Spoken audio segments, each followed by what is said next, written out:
Love you. ఈ ప్రేమల్ని నేను నమ్మను. ఈ జనరేషన్ ప్రేమల్ని అస్సలు నమ్మను. నేనేదైనా యాక్సెప్ట్ చేయాలంటే మినిమం ఉండాలి. మనకేదైనా కావాలనిపించినప్పుడు కొనేయడమే. అది ప్రేమ అయినా పగైనా కొనే.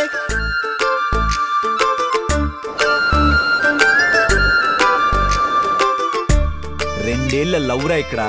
మేము ఒక్కపోటు ట్రై చేయడం ఎక్కువ, నీలా నెలల తరబడి ట్రై చేయడం మాకు పని పట్టలేవా? మగాడు ఎన్నిసార్లు ట్రై చేసినా అవకాశం నాడది. అవకాశం ఇచ్చిన ఆడదాన్ని సాటిస్ఫై చేయని మగాడు సుఖపడ్డట్టు చరిత్రలో లేదు.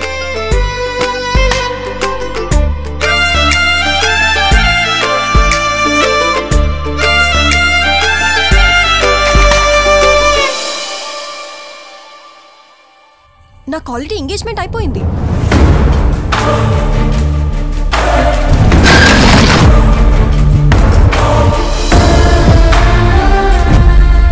అడ్వాన్స్ హ్యాపీ బర్త్డే బంగారం. అండ్ నాకు నువ్విచ్చే ఫస్ట్ గిఫ్ట్ కూడా బంగారమే అయి ఉండాలి. ఏరా కొనేస్తా కొనేలేస్తా అన్నావు, ఎక్కడి నుంచి తెచ్చిస్తావు?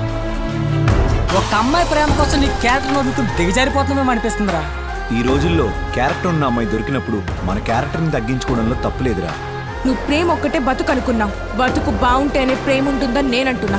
ఈ రోజుల్లో ప్రేమించడం అంటే వాళ్ళని వాళ్ళు శిక్షించుకోవడమేరా. అందాన్ని ధనం గెలుస్తూ, ధనాన్ని అందం గెలుస్తూ దేహ దాహాలు తీర్చుకునేందుకు పెట్టుకున్న పేరు ప్రేమ. నీ బాలకం చూస్తుంటే అప్పుడే నీకు నా పైన మోసి తీరిపోయినట్టుంది. ఏ జన్మలో ఏ పాపం చేసుకున్నానో ఈ జన్మలో మీలాంటి దరిద్రుల కడుపున పుట్టాను. చచ్చిపోవాలనిపిస్తుంది భార్గవ. పెళ్లి చేసేదాకా ఆగలేకపోతున్నావా పాపిష్టపుదానా? పడుకోవడానికి మాత్రమే పుట్టే ప్రేమల్ని గెలిపించుకోవడం కోసం ప్రాణాలు పోయేటట్టు యుద్ధాలు ఎందుకు చేస్తారమ్మా?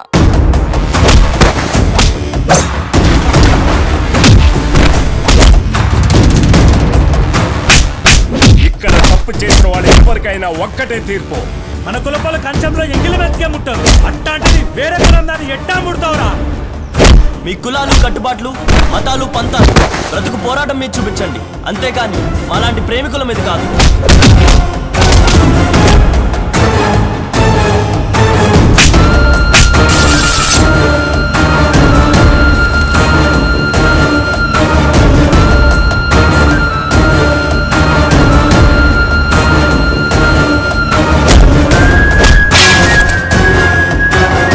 బతుకున్నాక నట్టింట్లో కూర్చోబెట్టి కంచంలో అన్నం పెడతారు.